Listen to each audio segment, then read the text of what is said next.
Organic chemistry के इस string में आप सबका स्वागत है, जहां आज दो सबसे बड़े टाइटन्स आमने सामने हैं।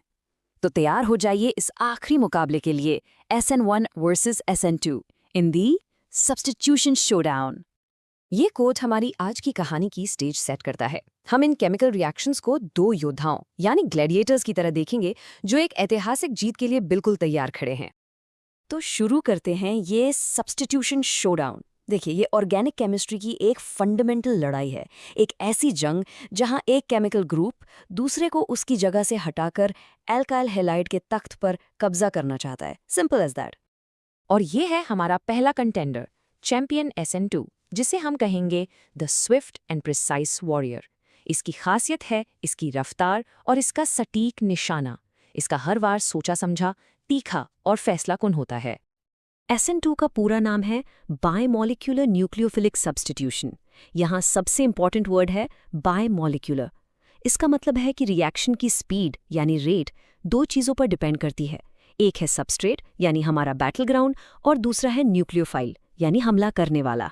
जीत या हार का फैसला एक ही स्टेप में होता है, जिसमें दोनों एक साथ एक ही वक्त पर हिस्सा लेते हैं। अब बात करते हैं SN2 के फाइटिंग स्टाइल की, और यही इसकी सबसे बड़ी ताकत है, द वन स्टेप स्ट्राइक। मतलब सब कुछ एक पल में एक साथ हो जाता है। हमला हमेशा पीछे से होता है, अ बैक साइड असॉल्ट, और इस एक ही वार से मॉलिक्यूल की पूरी ज्योमेट्री ऐसी पलट जाती है जैसे एक परफेक्ट सोमरसॉल्ट। केमिस्ट्री की भाषा में इसे कहते हैं कंप्लीट इन्वर्जन। तो SN2 को जीतने के लिए कैसा माहौल चाहिए? इसे खुले मैदान पसंद है, जहां कोई रुकावट ना हो, जैसे कि मीथाइल या प्राइमरी सबस्ट्रेट्स। इसे एक पावरफुल साथी भी चाहिए, यानी एक strong nucleophile, for example hydroxide ion. और अरेना भी खास होना चाहिए, एक पोलर अप्रोटिक सॉल्वेंट जैसे एसीटोन, जो इसके हमले के बीच में नहीं आता। अब वक्त है हमारे दूसरे योद्धा का। रिंग में एंट्री ले रहा है champion SN1, the patient strategist. इसका स्टाइल SN2 से बिल्कुल अलग है।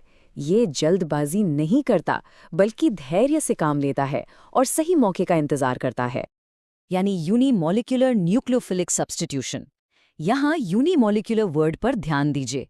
ये बताता है कि रिएक्शन का सबसे इंपॉर्टेंट और सबसे स्लो स्टेप सिर्फ एक ही चीज पर डिपेंड करता है, हमारा सबस्ट्रेट। हमला करने वाला योद्धा यानी न्यूक्लियोफाइल तो बाद में पिक्चर में आता है। और इसका फाइटिंग स्टाइल वो है द टू स्टेप गैम्बिट, एक दो स्टेप वाली स्ट्रैटेजी। पहले स्टेप में लीविंग ग्रुप खुद ही अलग हो जाता है, जिससे हमले के लिए एक मौका बनता है। इससे एक बहुत ही पावरफुल इंटरमीडिएट बनता है, जिसे कहते हैं कार्बोकैटायन। फिर दूसरे स्टेप में न्यूक्लियोफाइल आगे और पीछे दोनों तरफ से अटैक कर सकता है, इसीलिए रिजल्ट थोड़ा मिक्स्ड होता है, जिसे हम कहते हैं रेसोमाइजेशन। तो SN1 को जीतने के लिए कैसा मैदान चाहिए? इसे भीड़-भाड़ वाले अरीनास पसंद है, यानी टर्शियरी सबस्ट्रेट्स। ऐसे बड़े और बल्कि दुश्मनों के सामने इसकी दो स्टेप वाली स्ट्रैटेजी ज्यादा काम आती है। इसके लिए वीक न्यूक्लियोफाइल भी चल जाता है, और ये पोलर प्रोटिक सॉल्वेंट्स जैसे पानी में सबसे अच्छा परफॉर्म करता है, क्योंकि ये सॉल्वेंट इसके कार्बोकैटायन को स्टेबिलिटी देता है। तो अब जब हम अपने दोनों चैंपियंस की ताकत और कमजोरियों को जान चुके हैं, वक्त आ गया है द मेन इवेंट का। चलिए देखते हैं, जब ये आमने सामने होंगे तो कार्बन सिटी का नया बादशाह कौन बनेगा। राउंड 1, डिंग डिंग। रिंग में एंटर कर रहा है एक टर्शियरी ब्रोमाइड, एक बड़ा भारी भरकम ओपोनेंट। क्या लगता है आपको, इस मुकाबले में बाजी कौन मारेगा, SN1 या SN2? और SN2 तेजी से हमला करता है, लेकिन ओह, ये बल्कि दुश्मन के डिफेंस से टकराकर रह जाता है। स्टेरिक हिंड्रेंस यानी भीड़ भाड़ के कारण पीछे से हमले की कोई जगह ही नहीं है। लेकिन SN1 वो आराम से मौके का इंतजार करता है, अपनी टू स्टेप स्ट्रैटेजी चलाता है और अपने सबसे बड़े हथियार कार्बोकैटायन को मैदान में उतारता है। और यही है SN1 की जीतने का तरीका। पहला कदम, लीविंग ग्रुप मैदान छोड़ देता है। दूसरा और सबसे इंपॉर्टेंट कदम, एक स्टेबल कार्बोकैटायन बनता है। और आखिरी कदम, न्यूक्लियोफाइल दोनों तरफ से अटैक करके मुकाबला अपने नाम कर लेता है। Victory for SN1। अब बारी है राउंड 2 की। इस बार मैदान में है एक छोटा कम भीड़-भाड़ वाला प्राइमरी क्लोराइड। क्या SN1 अपनी जीत दोहरा पाएगा? Let's see.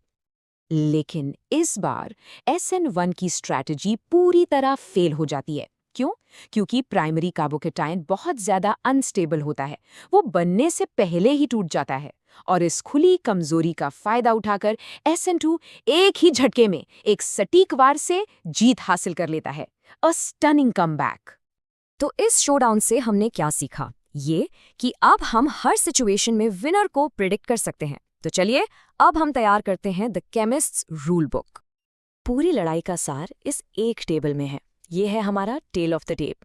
ध्यान से देखिए, सबस्ट्रेट के मामले में SN1 टर्शरी पर राज करता है तो SN2 प्राइमरी पर। न्यूक्लियोफाइल SN1 के लिए वीक भी चलेगा, पर SN2 को स्ट्रॉन्ग ही चाहिए। Solvent, mechanism, stereochemistry, rate law, हर शर्त यहाँ साफ साफ लिखी है। बेसिकली यही टेबल इस पूरे शोडाउन का फैसला सुनाता है। तो आखिर में तस्वीर बिल्कुल साफ है।